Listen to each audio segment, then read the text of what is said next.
And so, we will move forward now to the idea of your meditation.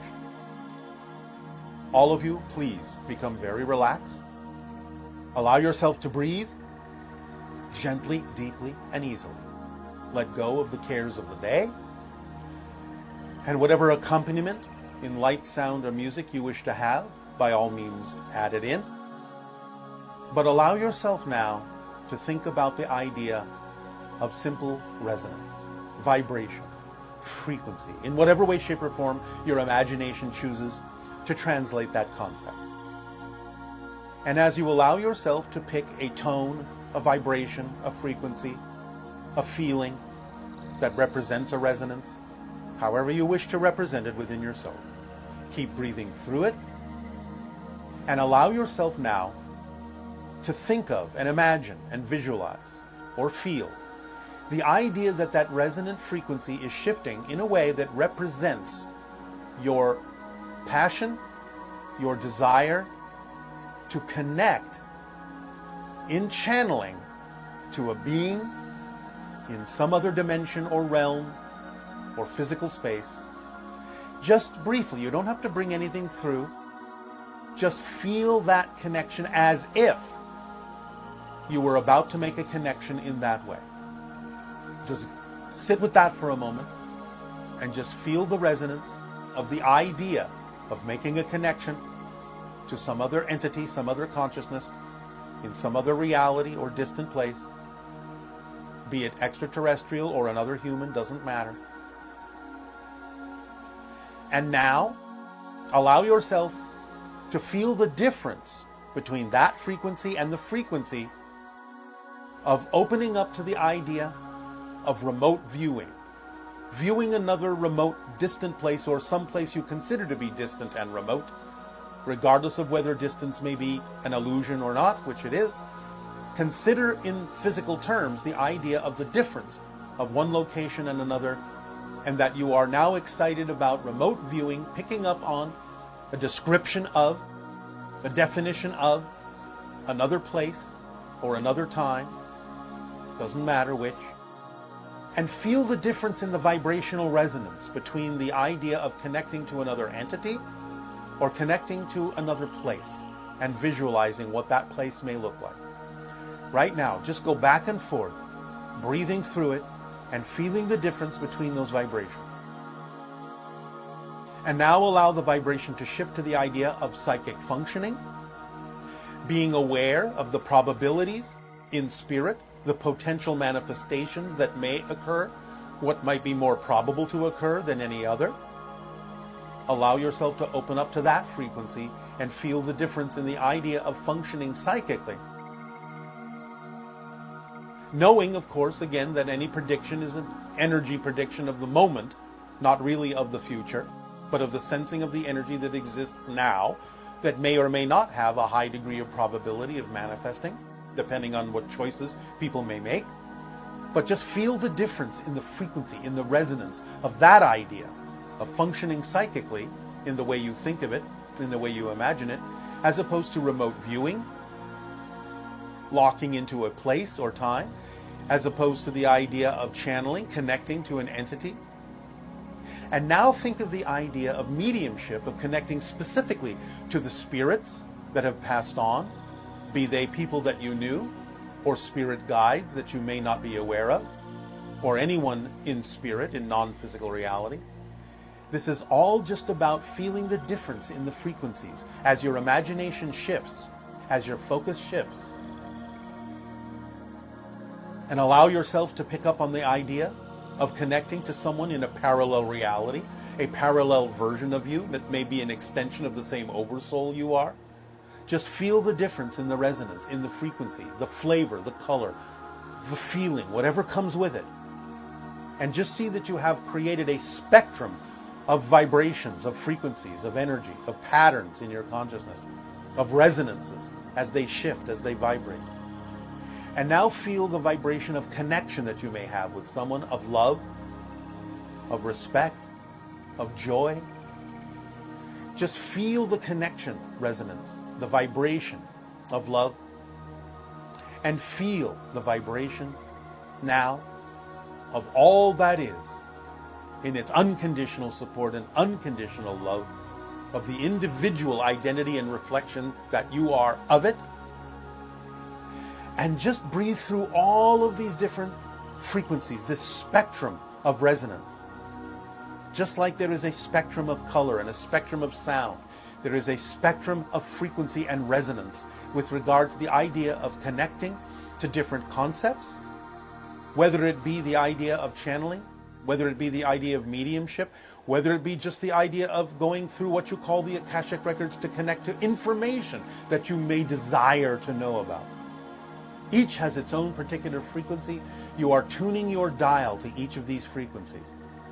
Your consciousness dial, click, click, click, click, click. And as you imagine them, as you feel them, as you think of them, as you have passion about making these connections, feel the difference in frequency so you can get used to the difference and have your own way of recognizing the difference between them.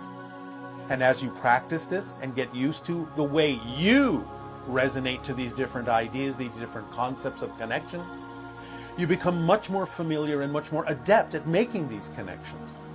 So practice this for at least 15 minutes a day if you wish to, and allow yourself to learn the different frequencies that exist within you, the different patterns and harmonics within your own consciousness that can connect you to different things, different experiences, different realms, different locations in time and space, different beings, different levels of consciousness within yourself and throughout the cosmos, different civilizations, and to all that is. Allow yourself to practice this and start to recognize that you have the ability to refine your awareness of these different frequencies, to recognize when it is this, when it is that, when it is the other thing. Don't be too hasty, don't be too hard. Don't worry about whether you can feel the difference completely or not yet.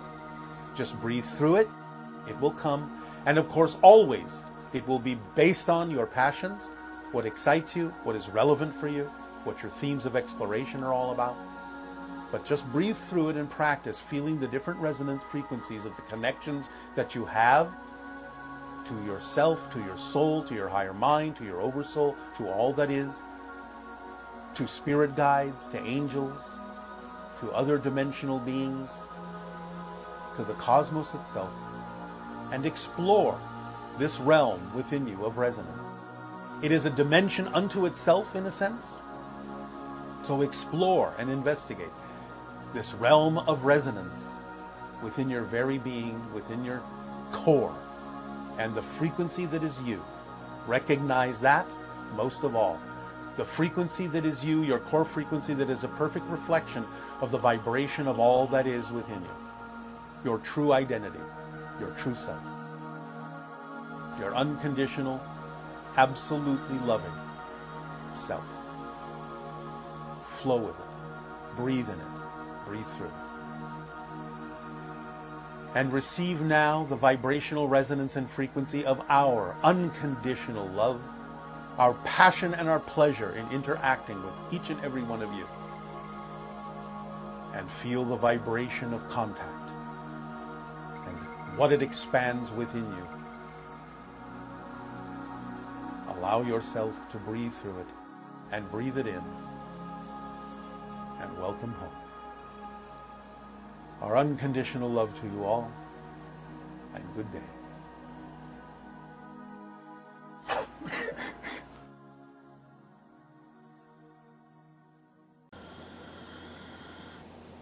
All right, I'll say good day. This transmission is about resonance, frequencies of energy, and the idea and understanding that it's all about resonance. All experiences are created through the generation of certain frequency patterns in your consciousness that are representative of certain experiences in physical reality. The idea of things like channeling, telepathy or telempathy, mediumship, psychic functioning, remote viewing,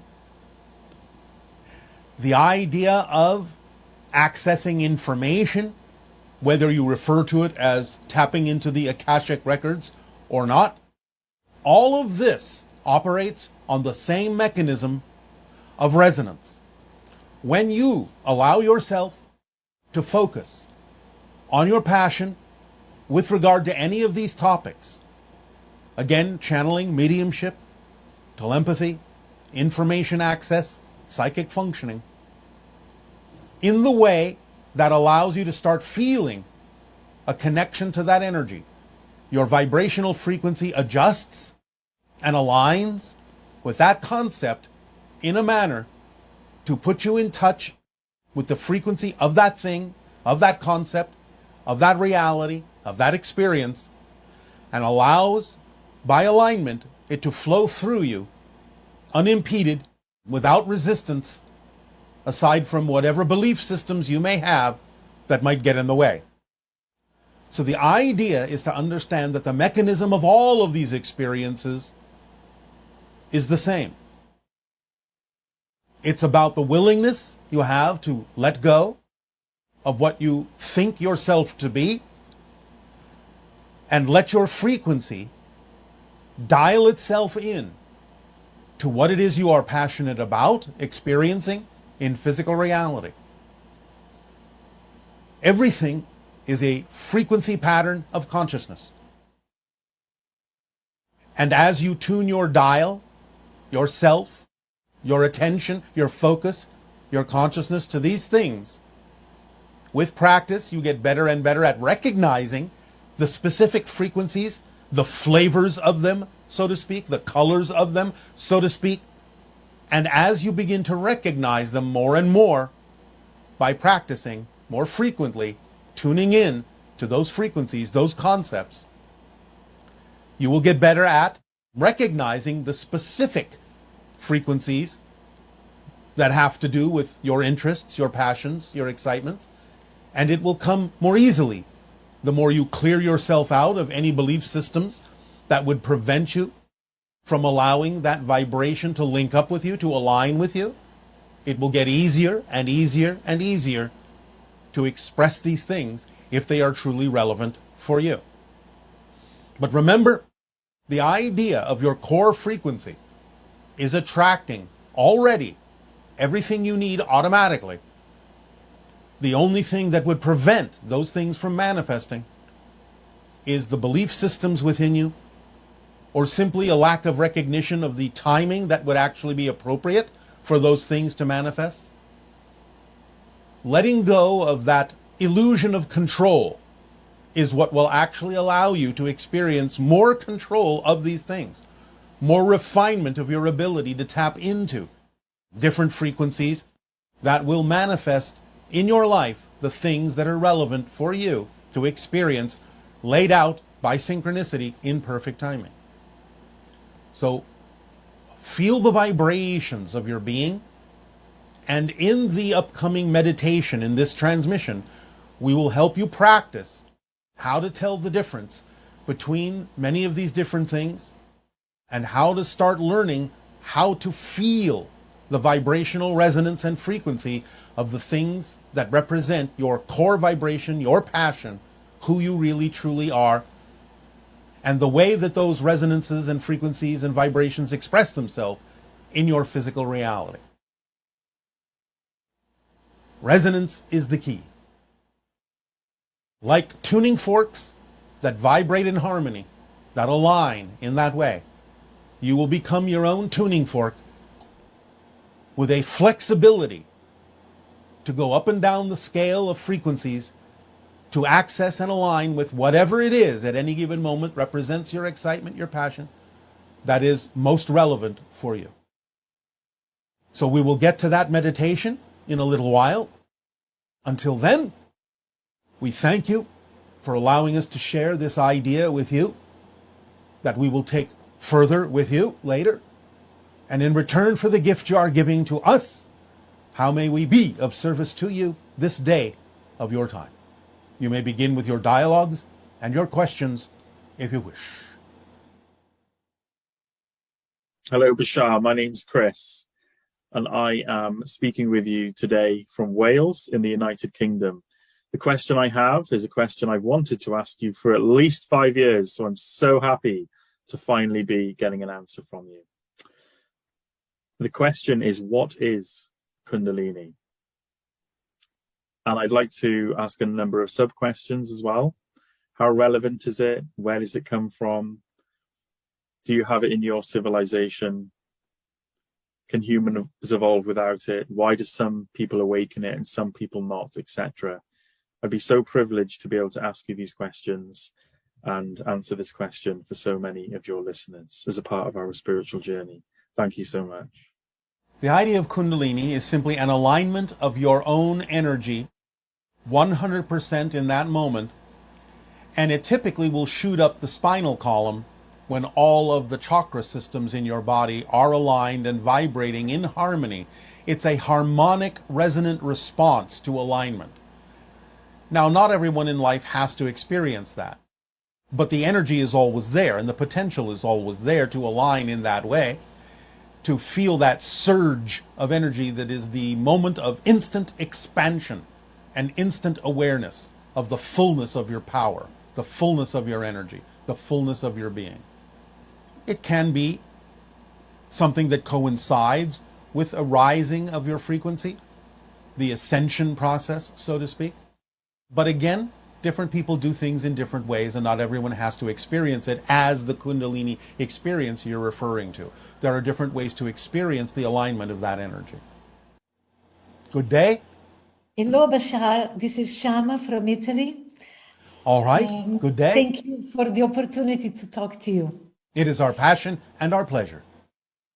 I am aware that during the night, during my sleep, I have a very rich dream life, and I do inner work, profound inner work, but in the morning, I'm not remembering those dreams.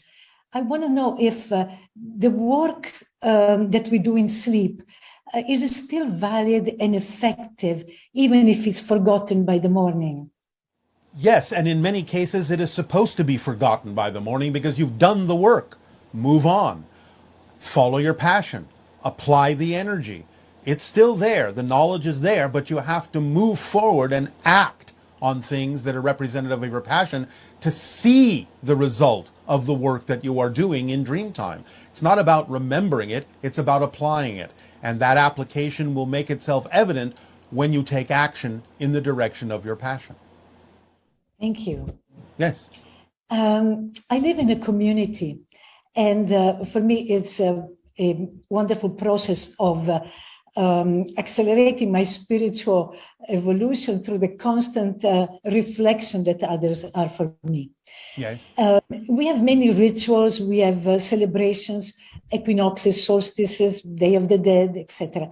And I'm asking you, in a society, have you already gone beyond living in communities, or is it still a valid way to grow? Understand, again, like anything, it's a permission slip that works for you, so fine for you to use it. From our perspective, on our world, the entire planet is a community. Remember, we're all telepathically connected. We're never out of touch. Yes, there can be smaller units, smaller community units that may coalesce synchronistically for a certain purpose, such as our birthing villages that happen on certain regular timings, where many different births happen simultaneously, and then it is disbanded when those births occur. So the idea is that there are many different things that may allow members of our community to come together for a specific purpose and work together with common interests. But again, it's a fluid thing and a fluctuating thing. Not all of them last for any length of time necessarily. But again, the one that does last is the fact that the community is the planet. The planet is the community. Our entire society is one community. And do you have rituals and celebration, or those things are obsolete? We don't really have rituals per se. We do celebrate sometimes, but in a different way than you usually do. Nevertheless, again, remember, we are operating on pure synchronism. When people come together for the purpose of a celebration, it is automatic. And again, it lasts as long as it needs to and then disbands. But again, we don't really have rituals per se, although some individual members may choose to go through certain practices more than once, depending upon what it is they are attempting to do. But we don't consider them to be ritualistic in the same way that you do. Thank you. One last question.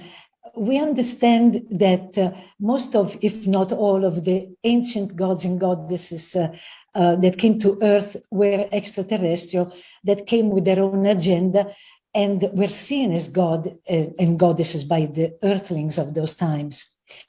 Those ancient gods and goddesses, have they continued to relate to Earth and to be involved with Earth somehow, even though have been forgotten? And is it possible that they are even now preparing for contact with us again, of returning and reconnecting with us? And is it possible that the likes of Horus or Isis or Hathor and Quetzalcoatl are coming back to reconnect with Earthlings? Some of them, yes. Many of them have moved on. Some of the energy has turned into archetypal versions of your collective consciousness, so you can still relate to them in whatever way you wish to, whether they come back physically or not.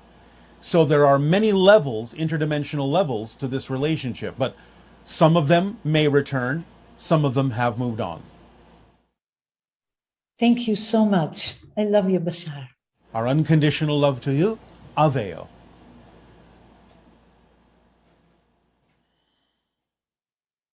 Hello, Bashar. This is Carol from Hong Kong. I would like to ask about feeling guilty over someone or an animal's death because of the things that we did or we failed to do. Is there a way to ever overcome this kind of guilt? Because it really stops me from celebrating life and all the good memories that we used to have. Thank you. Bye-bye. The question would be, did you do it intentionally? Did you learn anything from it? Will you do better next time? The animal already forgives you. So let it go and connect with the animal in spirit in a loving way. Get into the vibration of love and the connection that you may have with the animal, even after death. But if you've learned a lesson from it and will change your behavior to do things differently in your relationship with animals on the planet, then learn the lesson, apply the lesson, and move forward. Remaining in guilt allows you to only perpetuate the negativity that may have occurred in the relationship and doesn't allow you to move forward. The animal wants you to move forward, so by all means respect the animal's wishes for you by having gone on into the spirit level to lure you after it, to make that connection with you so that you can move on and move forward in a more loving way, in a more solid and harmonious relationship with all life on the planet.